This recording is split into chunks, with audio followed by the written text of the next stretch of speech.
मिलकर हम सब आओ चढ़ाए ईश पिता को ये बलिदान। आभारी हो प्रेमी पिता को आओ चढ़ाए ये बलिदान। मिलकर हम सब आओ चढ़ाए ईश पिता को ये बलिदान। आभारी हो प्रेमी पिता को आओ चढ़ाए ये बलिदान। महिमा हम गाएंगे, आशीर्वाद पाएंगे। महिमा हम गाएंगे, आशीर्वाद पाएंगे। मिलकर हम सब आओ चढ़ाए ईश पिता को ये बलिदान। आभारी हो प्रेमी पिता को आओ चढ़ाए ये बलिदान। सुन ले हम प्रभु वाणियाँ, अर्पित होंगे अपने काम। सुन ले हम प्रभु वाणियाँ, अर्पित होंगे अपने काम। भक्ति प्रेम के फूलों से दिल अपना सजाए आज। भक्ति प्रेम के फूलों से दिल अपना सजाए आज। मिलकर हम सब आओ चढ़ाए ईश पिता को ये बलिदान। आभारी हो प्रेमी पिता को आओ चढ़ाए ये बलिदान। मिलकर हम सब आओ चढ़ाए ईश पिता को ये बलिदान। आभारी हो प्रेमी पिता को आओ चढ़ाए ये बलिदान। आइए आज के पवित्र मिस्सा बलिदान को शुरू करते हैं। पिता और पुत्र और पवित्र आत्मा के नाम पर आमीन। हमारे प्रभु यीशु ख्रिस्त की कृपा, ईश्वर का प्रेम तथा पवित्र आत्मा का सहचर्य आप सबों को प्राप्त हो और आपकी आत्मा के साथ। ख्रिस्त में प्यारे भाइयों और बहनों, हम इस पवित्र मिस्सा बलिदान में भाग ले रहे हैं। ये हमारे लिए एक सुंदर अवसर है प्रभु की आशीष को पाने के लिए, प्रभु के प्रेम को अनुभव करने के लिए और साथ ही साथ अपने आप को पवित्र और शुद्ध करने के लिए। पुराने व्यवस्थान में हम पढ़ते हैं, परमेश्वर नबी मूसा से कहते हैं, मूसा मूसा जिस भूमि पे तू खड़ा है वह पवित्र है और इसलिए अपने पैरों से जूते उतारो। नबी मूसा परमेश्वर की वाणी को सुनते हैं, अपने पैरों से जूते उतारते हैं।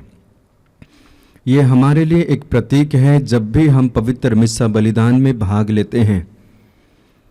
हमारे जीवन में पाप रूपी काफ़ी जूते हैं, उन सारे जूतों को उतारने की आवश्यकता है और जब तक हम उसे उतारते नहीं हैं अपने आप को शुद्ध और पवित्र कर नहीं पाते हैं।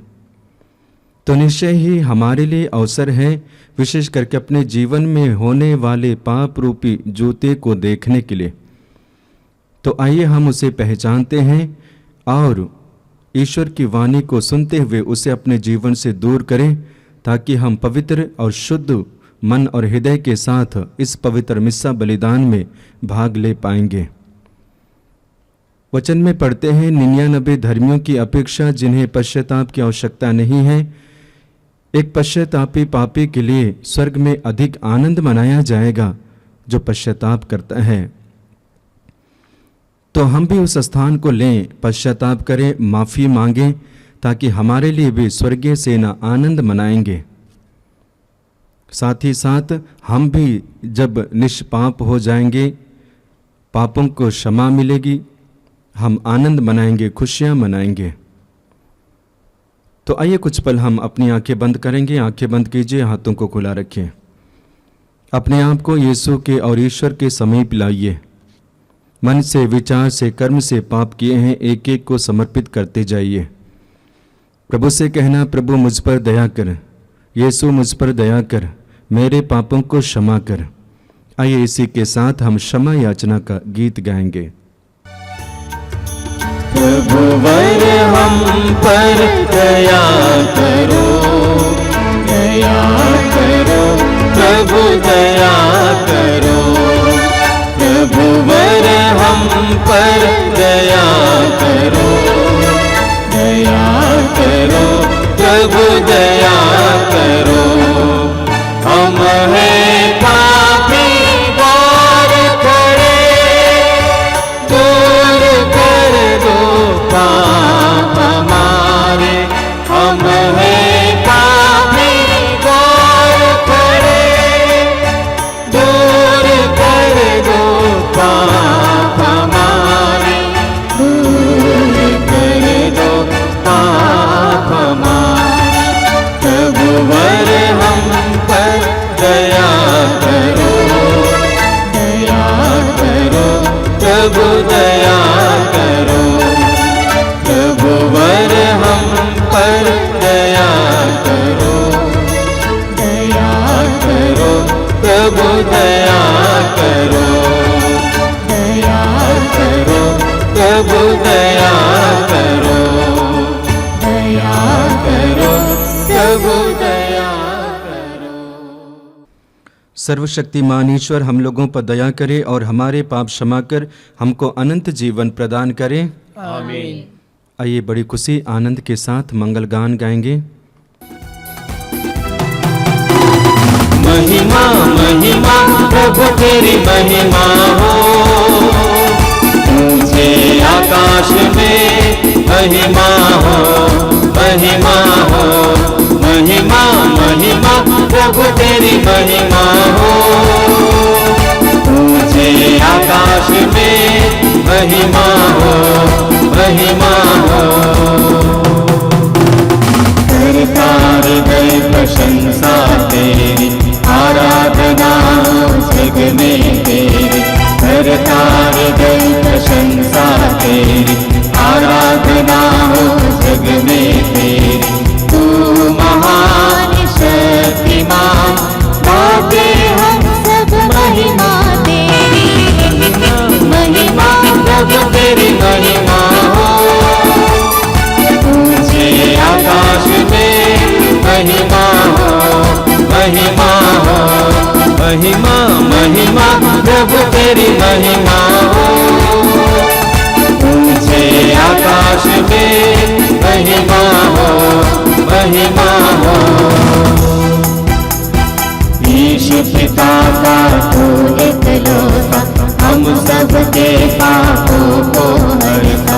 ईश पिता का तू एकलौता, हम सबके पापों को हरता। ईश पिता का सत भगवान, गाते हम तेरा महिमा गाते। महिमा महिमा प्रभु तेरी महिमा हो, ऊंचे आकाश में महिमा हो, महिमा हो, महिमा प्रभु तेरी महिमा हो, ऊंचे आकाश में महिमा हो, महिमा हो। दाहिने और पिता के बैठा, विनती हमारी निज को सुनता।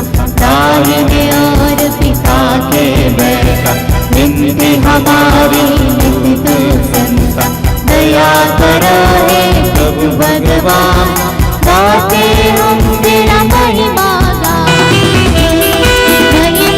महिमा प्रभु तेरी महिमा हो, ऊंचे आकाश में महिमा हो, महिमा हो, महिमा महिमा प्रभु तेरी महिमा हो, ऊंचे आकाश में महिमा हो, महिमा हो, महिमा हो, महिमा हो। हम प्रार्थना करें। हे ईश्वर, तूने अपने भक्तों की रक्षा करता है। तेरे बिना सब कुछ दुर्बल और दूषित है। हमारा हृदय अपनी करुणा से भर दे, ताकि हम संसार के क्षणभंगुर वस्तुओं का सदुपयोग करते हुए चिरस्थायी वस्तुओं में मन लगाए रहें।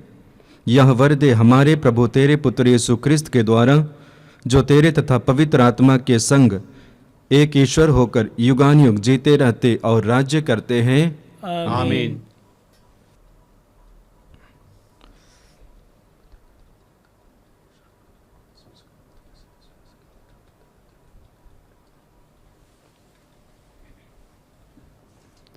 वर्ष का 17वां इतवार। पहला पाठ राजाओं का पहला ग्रंथ अध्याय 5 पद संख्याएं 7 से 12 तक। गिबियोन में प्रभु रात को सुलेमान को स्वप्न में दिखाई दिया। ईश्वर ने कहा, बताओ मैं तुमको क्या दे दूं? सुलेमान ने उत्तर दिया, हे प्रभु, हे मेरे ईश्वर, तूने अपने सेवक को उसके पिता दाऊद के स्थान पर राजा बनाया, लेकिन मैं अभी छोटा हूँ। मैं यह नहीं जानता कि मुझे क्या करना चाहिए। मैं यहाँ तेरी चुनी हुई प्रजा के बीच हूँ। यह राष्ट्र इतना महान है कि उसके निवासियों की गिनती नहीं हो सकती। अपने इस दास को विवेक देने की कृपा कर, जिससे वह न्यायपूर्वक तेरी प्रजा का शासन करे और भला तथा बुरा पहचान सके। नहीं तो कौन तेरी इस असंख्य प्रजा का शासन कर सकता है? सुलेमान का यह निवेदन प्रभु को अच्छा लगा। प्रभु ने उनसे कहा, तुमने मुझसे यह मांगा। तुमने अपने लिए ना तो लंबी आयु मांगी, ना धन संपत्ति और ना अपने शत्रुओं का विनाश। तुमने न्याय करने का विवेक मांगा है, इसलिए मैं तुम्हारी इच्छा पूरी करूँगा। मैं तुमको ऐसी बुद्धि और ऐसा विवेक प्रदान करता हूँ कि तुम्हारे समान ना तो पहले कभी कोई था और ना बाद में कभी कोई होगा। यह प्रभु की वाणी है। ईश्वर को धन्यवाद।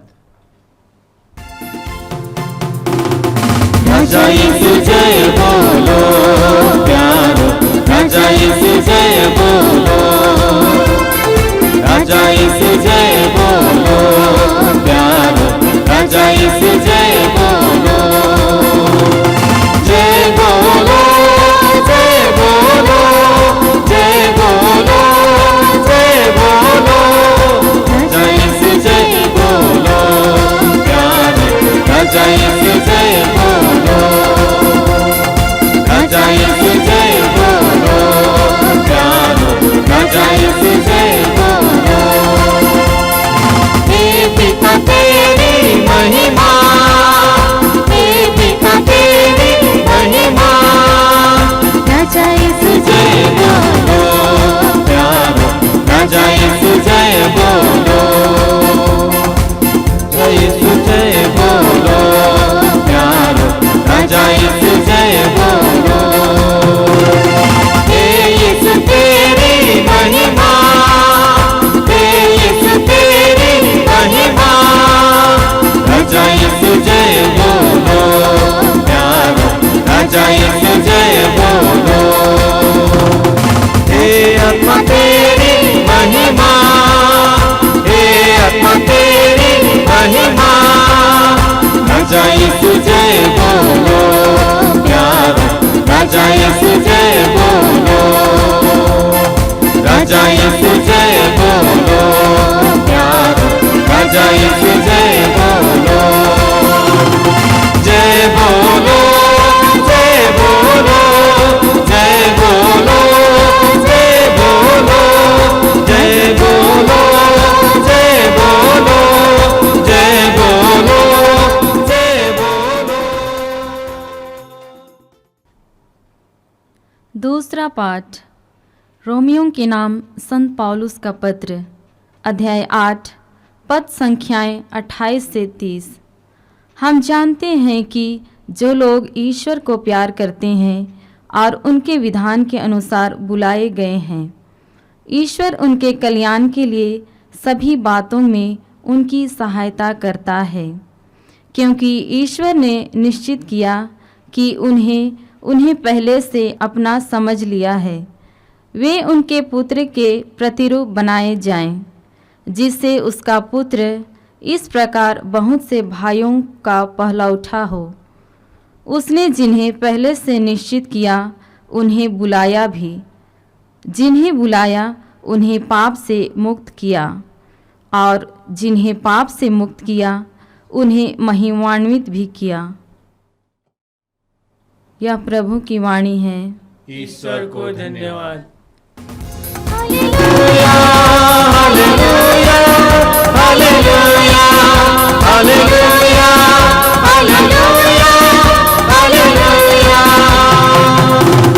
राजाओं का राजा यीशु, प्रभुओं का प्रभु यीशु सर्वशक्तिमान।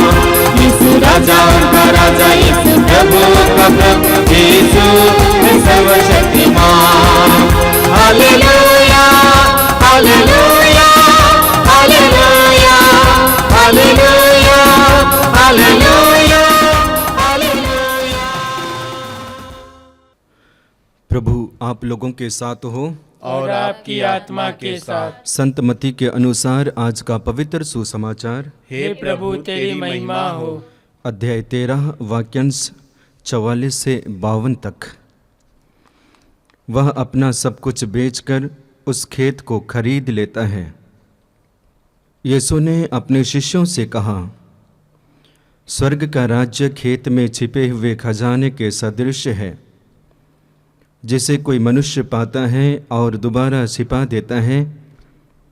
तब वह उमंग में जाता है और सब कुछ बेचकर उस खेत को खरीद लेता है।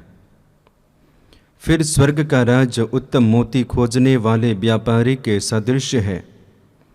एक बहुमूल्य मोती मिल जाने पर वह जाता है और अपना सब कुछ बेचकर मोती मोल लेता है।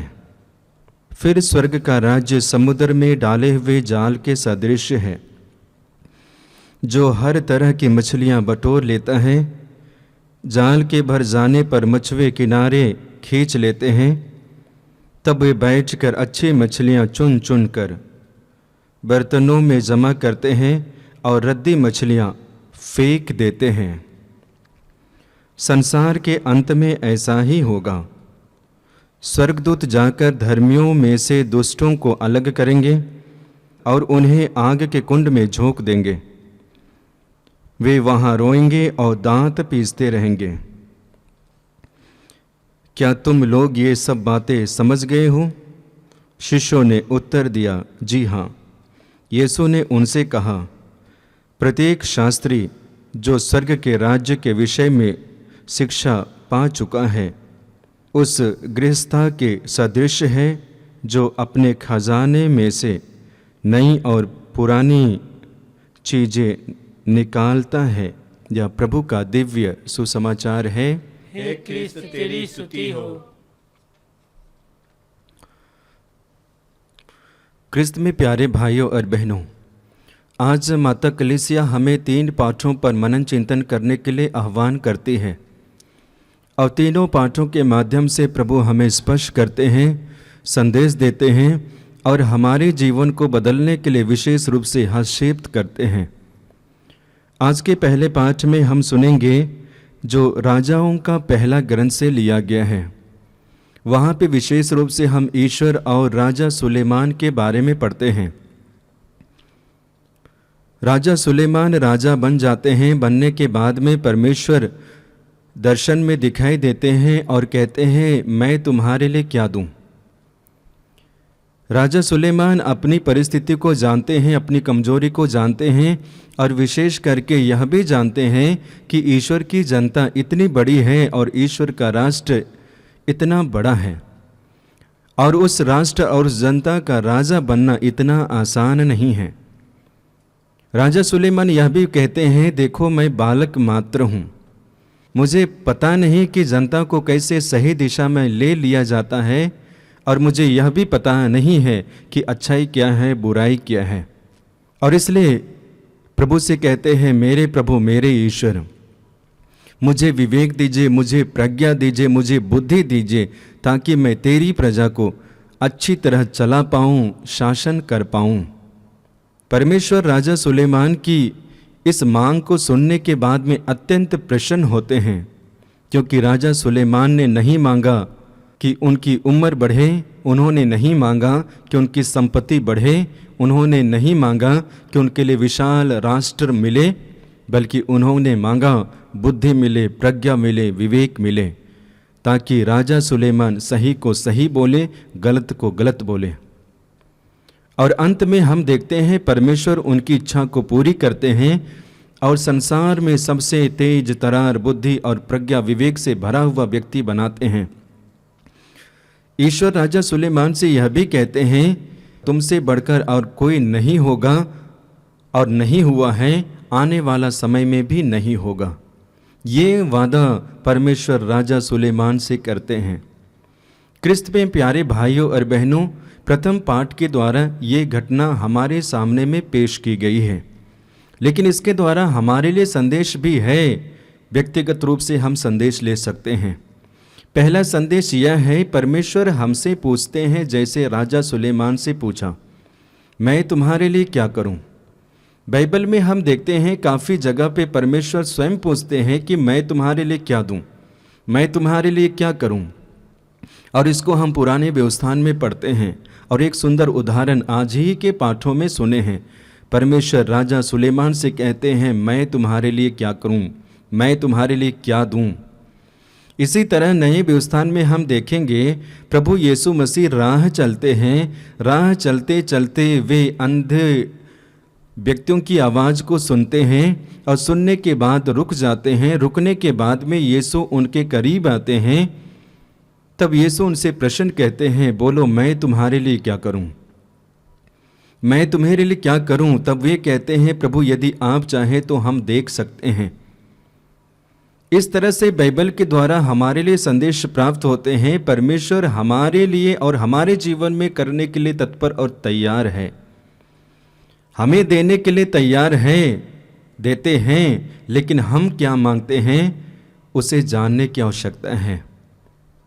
वचन में हम पढ़ते हैं, प्रभु बार बार कहते हैं, वचन में पढ़ते हैं मत्ती के सुसमाचार अध्याय 7 वाक्य 11 में पढ़ेंगे, बुरे होने पर भी यदि तुम लोग अपने बच्चों को सहज ही अच्छी चीज़ें देते हो तो तुम्हारा स्वर्गिक पिता मांगने वालों को अच्छी चीज़ें क्यों नहीं देगा।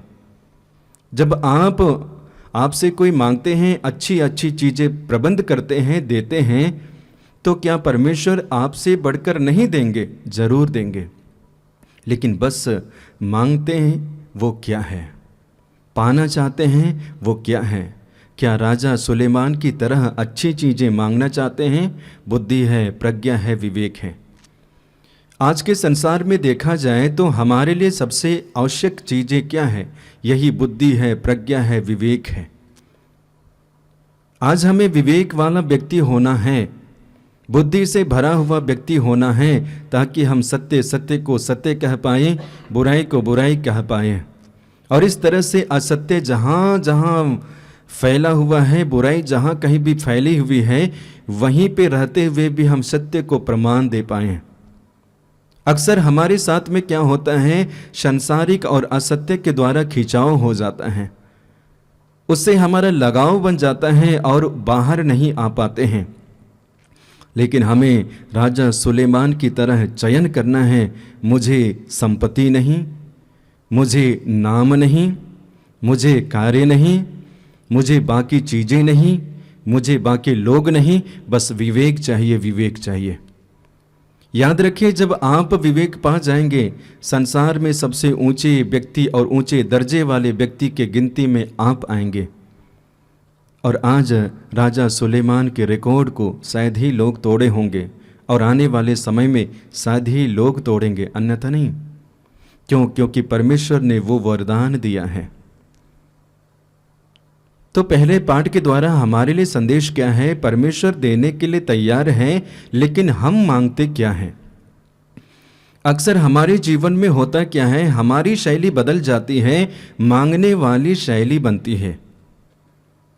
और जब हम मांगते हैं, स्वार्थ से भरा हुआ होता है, मेरे लिए, मेरे बच्चों के लिए, मेरे परिवार के लिए, मेरे रिश्तेदार के लिए, बस मेरे मेरे मेरे। जब इस शैली को बदलेंगे और एक तरह से निस्वार्थ को आने देंगे, निश्चय ही परमेश्वर हमें देंगे। बाइबल में हम देखते हैं जितनों ने भी मांगा है सबको परमेश्वर ने दिया है। इब्राहिम और सारा को देखते हैं, उन्होंने मांगा, परमेश्वर ने सुंदर तोहफा दिया, पुत्र।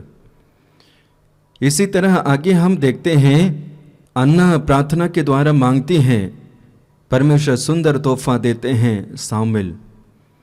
इसी तरह एलिजाबेथ के बारे में देखते हैं, वो भी मांगती है, सुंदर पुत्र देते हैं, यूहन। तो क्या परमेश्वर आपको नहीं देंगे?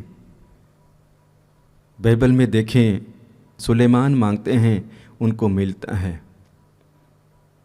क्रिस्त में प्यारे भाइयों और बहनों, आज के दूसरे पाठ में प्रवेश करेंगे जो संत पौलुस के द्वारा लिखित पत्र से सुनते हैं, विशेष करके रोमियों को लिखते हैं और वहां पर बताना चाहते हैं, हम जानते हैं कि जो लोग ईश्वर को प्यार करते हैं और उसके विधान के अनुसार बुलाए गए हैं, ईश्वर उनके कल्याण के लिए सभी बातों में उनकी सहायता करता है। संत पौलुस बताते हैं, जो ईश्वर को प्यार करते हैं और ईश्वर के विधान के अनुसार चलते हैं, कल्याण के लिए उनकी छोटी सी छोटी बातों को पूरी करने के लिए प्रभु मदद करते हैं, सहायता करते हैं। तो जब आप प्रभु को सच्चे हृदय से प्यार करेंगे और प्रभु की शिक्षा, संहिता, विधान के अनुसार चलेंगे, तो निश्चय ही आपके जीवन में जो महिमा प्रकट होने वाली है, उन सारी बातों को पूरी करने के लिए प्रभु अवश्य ही आपको मदद करेंगे। क्योंकि प्रभु मदद करने वाला प्रभु है, सहायता करने वाला प्रभु है। इसका प्रमाण हम स्तोत्र ग्रंथ में पढ़ेंगे, अध्याय 121 वाक्य 2 से आगे पढ़ते जाएंगे, यानी कि 1 से भी पढ़ेंगे। स्तोत्रकार बताना चाहते हैं, मैं अपनी आंखें पर्वतों की ओर उठाता हूँ, क्या वहाँ से मुझे सहायता मिलेगी? जिसने स्वर्ग और पृथ्वी को बनाया है, वही प्रभु मेरी सहायता करता है, वही प्रभु मेरी मदद करता है। तो मदद करने वाला परमेश्वर आपको मदद करते हैं, मदद करने वाले यीशु आपकी सहायता करते हैं। बस आपको यीशु को प्यार करना है, यीशु की शिक्षा और संहिता के अनुसार चलना है। बाकी परमेश्वर और यीशु आपके जीवन में यूं ही कार्य करेंगे। हमारे जीवन में सबसे बड़ी कमजोरी क्या होती है? हम मन से प्रेम करते हैं, नॉलेज, ज्ञान से प्रेम करते हैं, लेकिन हकीकत में दिल से ईश्वर को प्यार नहीं कर पाते हैं, अनुभव नहीं कर पाते हैं, फील नहीं कर पाते हैं। अब यही हमारे लिए एक कमजोरी के रूप में उभर आती है। लेकिन आज पौलुस के माध्यम से बताया जा रहा है कि हमें सच्चे हृदय से प्रभु को प्यार करना है, सच्चे मन और हृदय के साथ प्रभु की संहिता को पालन करना है। वचन में पढ़ते हैं, पुनः प्रभु बताना चाहते हैं, जो प्रभु प्रभु कहते हैं, सबके सब ईश्वर के राज्य में प्रवेश नहीं करेंगे, बल्कि जो ईश्वर की इच्छा पूरी करते हैं, ईश्वर की इच्छा शब्द को नोटिस कीजिए, ईश्वर की इच्छा पूरी करते हैं, वे ईश्वर के राज्य में प्रवेश करते हैं, ईश्वर की आशीष को पाते हैं। ईश्वर उनको देते हैं जो ईश्वर की इच्छा पूरी करते हैं। तो आज हमें देखना पड़ेगा कि क्या हम ईश्वर को गहराई से प्यार करते हैं, प्रेम करते हैं? क्या मैं अपने जीवन में प्रभु को, ईश्वर को, यीशु को प्रथम स्थान देता हूँ, देती हूँ या नहीं? यदि नहीं तो हमें ईश्वर के प्रति, यीशु के प्रति प्रेम को बढ़ाना है। आइए हम आज के तीसरे पाठ में प्रवेश करते हैं सुसमाचार में। सुसमाचार के माध्यम से प्रभु हमें बताना चाहते हैं कि ईश्वर का राज्य क्या है। ईश्वर का राज्य क्या है, उसके बारे में दृष्टांतों के माध्यम से प्रभु बताना चाहते हैं। तीन दृष्टांत के द्वारा प्रभु हमें समझाना चाहते हैं। पहला दृष्टांत के द्वारा प्रभु बताना चाहते हैं, स्वर्ग राज्य खेत में छिपे हुए खजाने के सदृश है, जिसे कोई मनुष्य पाता और दोबारा छिपा देता है और तब उमंग में जाता है, सब कुछ को बेचता है और उस खेत को खरीद लेता है। इस दृष्टांत के माध्यम से प्रभु क्या बताना चाहते हैं? स्वर्ग का राज उस खजाने के सदृश है जो खेत में पाया जाता है। पाने के बाद में उसको उसी खेत में ही छिपाया जाता है और जाने के बाद में अपने घर में सब कुछ को बेचता है। जो अपने जीवन में सबसे महत्वपूर्ण समझता है, घोषित करता है, यानी कि धन है, संपत्ति है, लोग है, जायदाद है, मकान है, सब कुछ को बेचता है और आता है और उस ज़मीन को खरीद लेता है और तब उमंग के साथ, खुशी के साथ जीवन जीता है। अब कहता है अब मेरे लिए क्या चाहिए, क्योंकि उनको वो सुंदर उपहार प्राप्त हुआ है और वही स्वर्ग राज्य है। आगे दूसरा दृष्टांत के द्वारा बताना चाहता है कि स्वर्ग राज्य उत्तम मोती खोजने वाले व्यापारी के सदृश है। मिल जाने के बाद उसे मोल लेता है और जाकर सब कुछ को बेचता है। बेचने के बाद में उस मोती को खरीद लेता है, अपने करीब रख लेता है। पूरा कहा जाए तो जब कोई व्यक्ति ईश्वर के राज्य को प्राप्त करता है, ईश्वर को प्राप्त करता है, यीशु को प्राप्त करता है, वही उसके लिए सब कुछ है, अल्फा और ओमेगा, शुरुआत और अंत वही है। जीवन उसी में है, जीवन वही है, ये महसूस करता है। इसके अलावा कोई दूसरा नहीं है। और इन्हीं बातों को इन दृष्टांतों के माध्यम से सुनते हैं। खजाने को पाने से पहले बंदा घर जाता है, ज़मीन को, जायदाद को और उनसे जितने भी चीज़ें, वस्तुएं जुड़ी हुई हैं, सब कुछ को बेचता है और उस खेत को खरीदता है। व्यापारी उस कीमती बहुमूल्य मोती को ले लेता है और सारे चीज़ों को बेच देता है। अब वही उसके लिए पर्याप्त है। क्रिस्त में प्यारे भाइयों और बहनों, इन दृष्टांतों के माध्यम से प्रभु बताना चाहते हैं आपका अटैचमेंट कहाँ है, आपका जीवन अटैच्ड कहाँ है। संसार में है, सांसारिक चीज़ों में है, प्रलोभनों में है, लोगों में है, वस्तुओं में है या ईश्वर में है। आपको चयन करना है और चयन के द्वारा सही व्यक्ति को आपके जीवन में लाना है। वो ईश्वर है, यीशु है। मैं बताना चाहता हूँ, जब आप या जिस दिन आप उस सच्चे परमेश्वर को पा जाएंगे, बाकी सारे के सारे चीज़ें यूं ही व्यर्थ महसूस होंगी। और इसके विषय में सुंदर उदाहरण संत पौलुस के बारे में पढ़ते हैं। पौलुस कहते हैं, मैं अपने जीवन में अर्थात यीशु को पाने से पहले जिन जिन चीज़ों को सबसे उत्तम, सबसे अच्छा, सबसे मूल्यवान, सबसे आकर्षक मानता था, उन सारे चीज़ों को मैंने अब कूड़े समझना शुरू किया है। तब जब मैंने यीशु को पाया, जब मैंने यीशु का दर्शन किया। और वही पौलुस अब कहते हैं, अब मैं जीवित नहीं रहा, बल्कि यीशु मसीह मुझ में जीवित और जिंदा है। वही पौलुस कहते हैं, ये मेरे शरीर में श्वासें हैं, ये मेरे नहीं हैं, बल्कि ये ईश्वर के हैं, यीशु के हैं।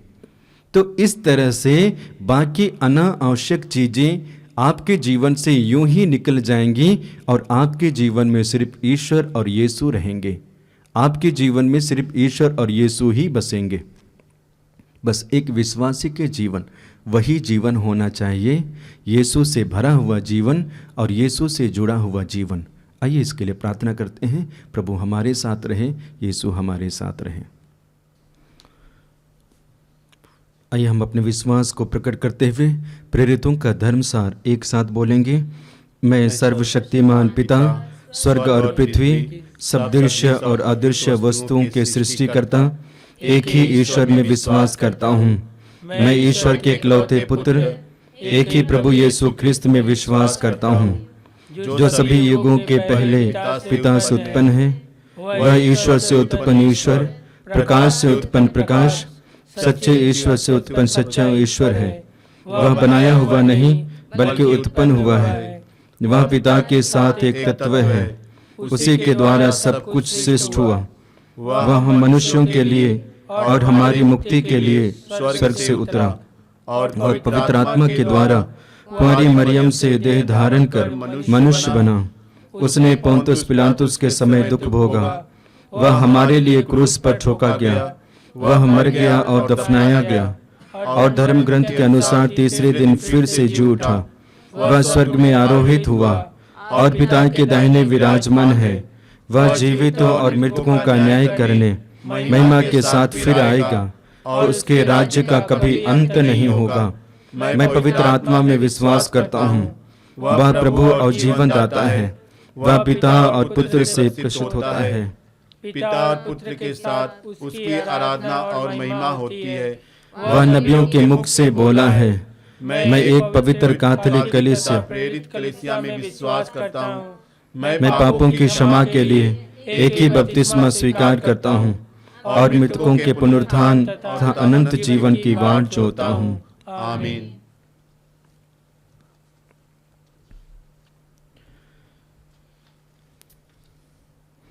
प्रिय भाइयों और बहनों, ईश्वर ने हमें इस वेदी के सम्मुख एकत्र किया है। आइए हम उसके सभी कृपादानों के लिए उसे धन्यवाद दें और कलीसिया की आवश्यकताओं के लिए प्रार्थना करें। आपका अनुवाक्य होगा, हे पिता हमारी प्रार्थना सुन। हे पिता हमारी प्रार्थना सुन। हे पिता परमेश्वर, हम हमारे संत पिता फ्रांसिस, सभी धर्माध्यक्षों, सभी पुरोहितों, धर्म संघियों और सभी प्रचारकों के लिए प्रार्थना करते हैं। प्रभु तू उन्हें अपने आशीष एवं सभी कृपा वरदानों से भर दे, ताकि वे तेरे सुसमाचार को लोगों तक पहुंचा सकें। इस कृपा के लिए हम पिता ईश्वर से प्रार्थना करें। हे पिता हमारी प्रार्थना सुन। हे पिता परमेश्वर, आज हम सभी युवा भाई बहनों के लिए प्रार्थना करते हैं। प्रभु तो उनके जीवन में जो भी अंधकार है उसे दूर कर दे और उनमें अपनी ज्योति भर दे, ताकि वे आपके वचनों पर चल सकें। इस कृपा के लिए हम पिता ईश्वर से प्रार्थना करें। हे पिता हमारी प्रार्थना सुन। हे पिता ईश्वर, आज हम उन सभी भाई बहनों के लिए प्रार्थना करते हैं जो अपने जीवन में हताश और निराश हैं, अपने भविष्य की योजनाओं के लिए चिंतित रहते हैं। प्रभु उन्हें ये कृपा दे ताकि वो तुझ पर निर्भर रह सकें, क्योंकि आपका वचन कहता है, तुम अपनी सारी चिंताएं मुझ पर छोड़ दो, मैं तुम्हारी सुधि लेता हूँ। इस कृपा के लिए हम पिता ईश्वर से प्रार्थना करें। हे पिता हमारी प्रार्थना सुन। हे पिता ईश्वर, हम समस्त संसार में आपकी शांति की मांग करते हैं। प्रभु देश भर में हो रहे अत्याचारों के लिए आपसे प्रार्थना करते हैं। प्रभु तो उनके मन को परिवर्तित कर, ताकि वो अपना जीवन अच्छे कार्यों के लिए लगा सकें। उनके मन और बुद्धि को स्पष्ट कर। इस कृपा के लिए हम पिता ईश्वर से प्रार्थना करें। हे पिता हमारी प्रार्थना सुन।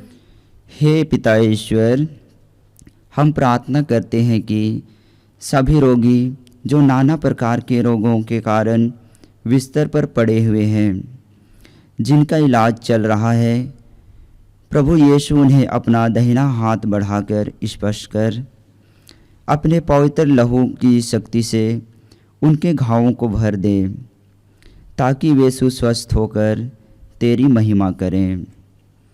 इस कृपा के लिए हम पिता ईश्वर से प्रार्थना करें। हे पिता हमारी प्रार्थना सुन। हे प्रभु, अपनी कलीसिया के निवेदनों पर ध्यान दें। हम अपने पुण्य फलों पर नहीं बल्कि तेरी दया पर भरोसा रखते हैं। कृपा करके हमारी सारी आवश्यकताएं पूरी कर, हमारे प्रभु क्रिस्त के द्वारा। आमीन।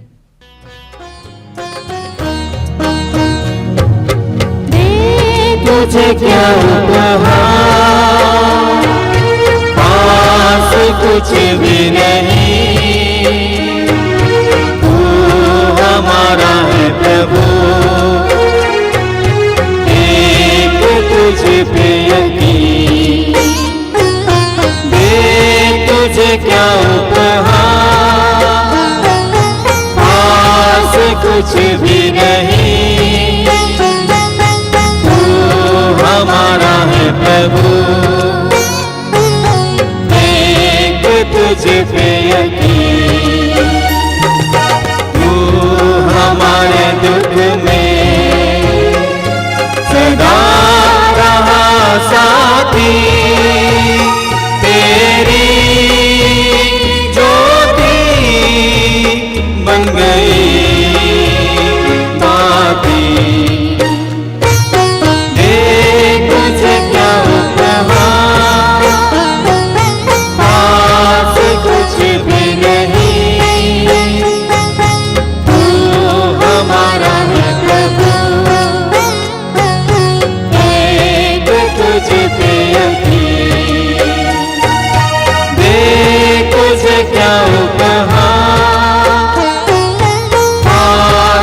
कुछ भी नहीं, तू हमारा है प्रभु,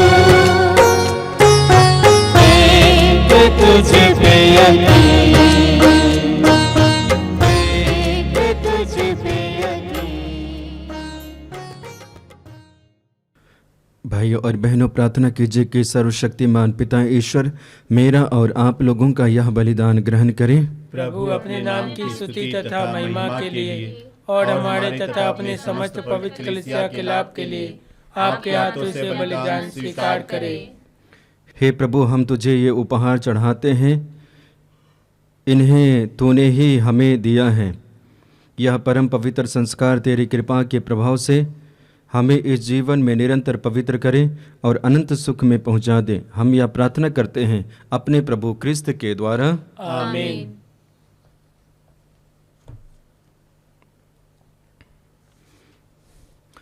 प्रभु आप लोगों के साथ हो और आपकी आत्मा के साथ। प्रभु में मन लगाइए। हम प्रभु में मन लगाए हुए हैं। हम अपने प्रभु ईश्वर को धन्यवाद दें। यह उचित और न्याय संगत है। हे प्रभु पवित्र पिता, सर्वशक्तिमान और शाश्वत ईश्वर, यह वास्तव में उचित और न्याय संगत है। हमारा कर्तव्य तथा कल्याण है कि हम सदा और सर्वत्र अपने प्रभु ख्रिस्त के द्वारा तुझे धन्यवाद दें। इन्होंने पतित मानव पर तरस खाकर स्वयं को दीनहीन बना लिया और कुंवारी मरिया से जन्म लेने की कृपा की। इन्होंने क्रूस की यातना सहकर हमें अनंत मृत्यु से मुक्त कर दिया और पुनर्जीवित होकर हमें अनंत जीवन प्रदान किया है। इसलिए स्वर्गदूतों और महादूतों, सिंहासन और साम्राज्य, स्वर्गिक सेनाओं और शक्तियों के साथ मिलकर हम अनंत काल तक तेरा महिमा गान करते रहें।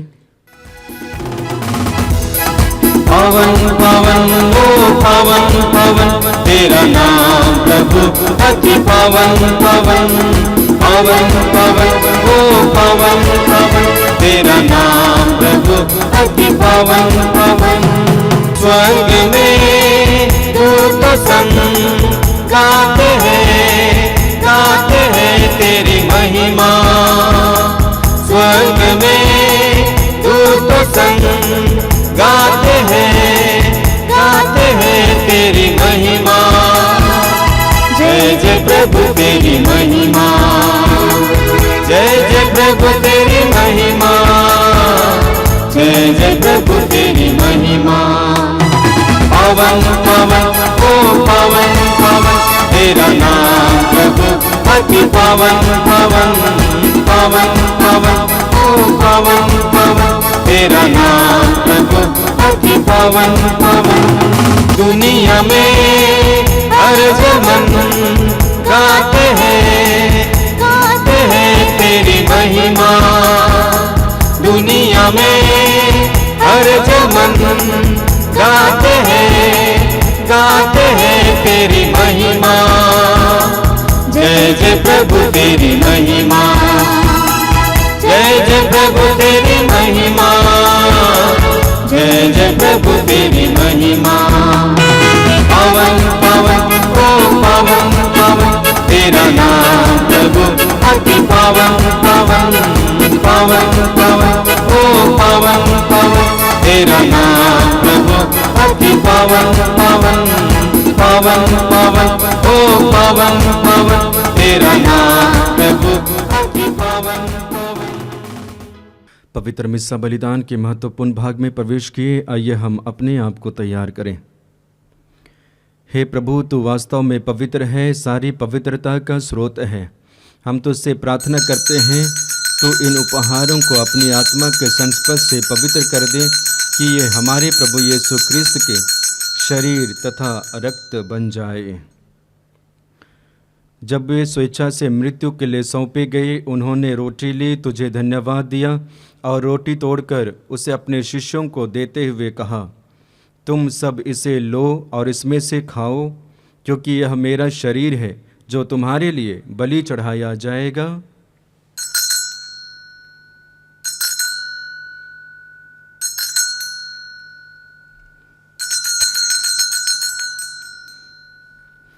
इसी भांति भोजन के बाद उन्होंने कटोरा लिया, तुझे धन्यवाद दिया और उसे अपने शिष्यों को देते हुए कहा, तुम सब इसे लो और इसमें से पियो, क्योंकि यह मेरे रक्त का कटोरा है, नवीन और अनंत व्यवस्थान का रक्त, जो तुम्हारे और बहुतों के पापों की क्षमा के लिए बहाया जाएगा।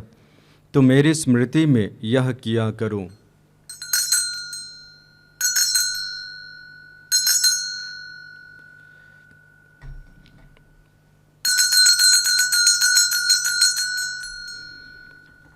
यह है हमारे विश्वास का रहस्य। हे विश्व के उद्धार करता, हमारा उद्धार कर।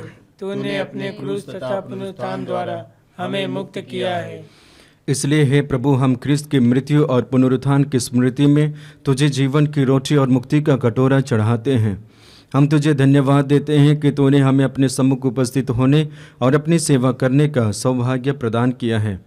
हमारा नव निवेदन है कि हम सब ख्रिस्त का शरीर और रक्त ग्रहण करके पवित्र आत्मा के द्वारा एकता के सूत्र में बंधे रहे।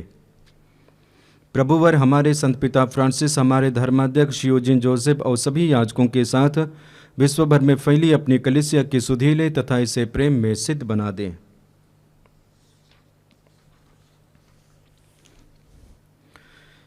हमारे उन भाई बहनों की भी सुधीले जो पुनरुत्थान की आशा में परलोक सिधा चुके हैं, उन्हें और सभी मृतकों को अपने दर्शन का सौभाग्य प्रदान कर हम सब पर दया दृष्टि डाल कि हम भी अनंत जीवन के सहभागी बने और ईश्वर की माता धन्य कुंवारी मरियम, उनके वह धन्य योसेफ, धन्य प्रेरितों तथा सब संतों के साथ जो युग युग में तेरे प्रति विश्वस्त बने रहे, तेरी स्तुति और महिमा कर सके तेरे पुत्र यीशु ख्रिस्त के द्वारा। आइए हम तेरे के ईश्वर का गुणगान एक साथ करें। इन्हीं प्रभु ख्रिस्त के द्वारा, इन्हीं के साथ और इन्हीं में, हे सर्वशक्तिमान पिता ईश्वर, पवित्र आत्मा के साथ सारा गौरव तथा सम्मान युगान युग तेरा ही है। आमीन, आमीन, आमीन।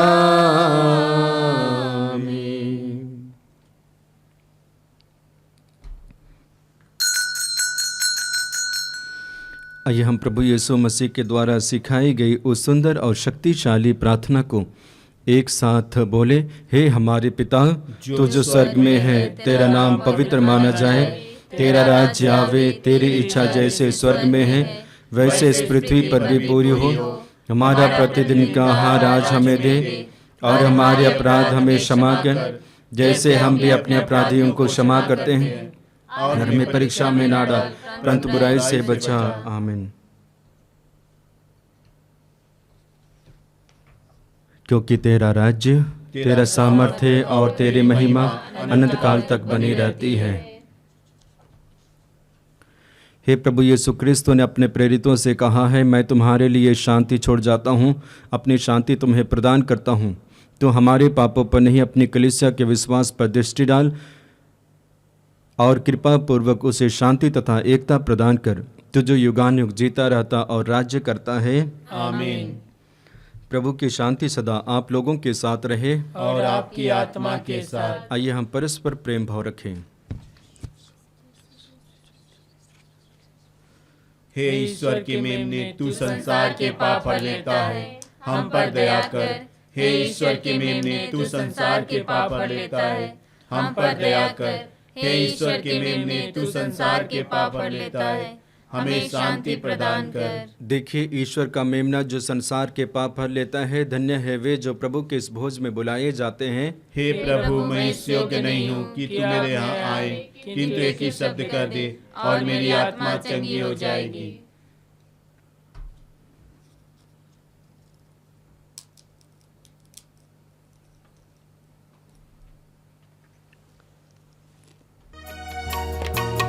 हे मेरे ईश्वर, मेरे प्रभु, करता हूँ स्वागत तेरा प्रभु। तू मेरे दिल में आ जा प्रभु, तू मेरे मन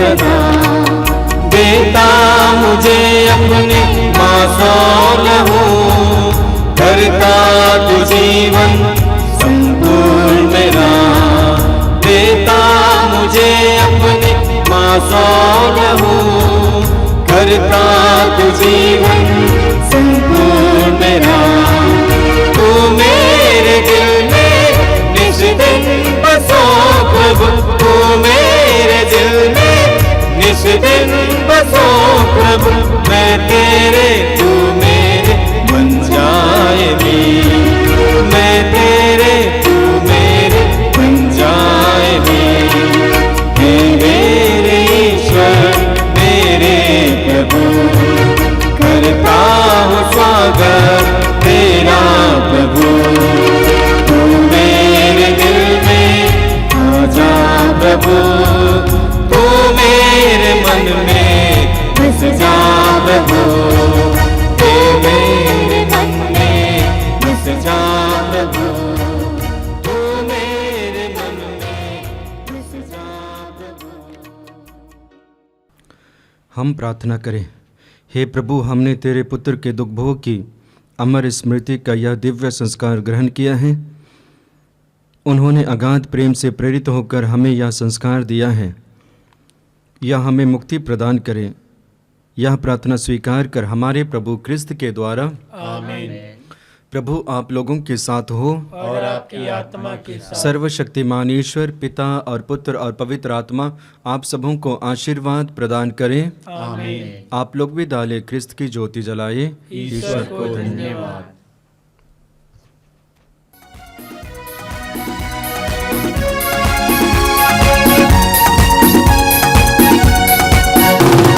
राजाओं का राजा यीशु हालेलुया प्रभुओं का प्रभु यीशु हालेलुया राजाओं का राजा यीशु हालेलुया प्रभुओं का प्रभु यीशु हालेलुया जीवन देने वाला यीशु हालेलुया जीवन देने वाला यीशु हालेलुया मुक्ति देने वाला यीशु हालेलुया मुक्ति देने वाला यीशु हालेलुया बोलो राजाओं का राजा यीशु हालेलुया प्रभुओं का प्रभु यीशु हालेलुया राजाओं का राजा यीशु हालेलुया प्रभुओं का प्रभु यीशु हालेलुया राजाओं का राजा यीशु हालेलुया प्रभुओं का प्रभु यीशु हालेलुया प्रभुओं का प्रभु यीशु हालेलुया प्रभुओं का प्रभु यीशु हालेलुया।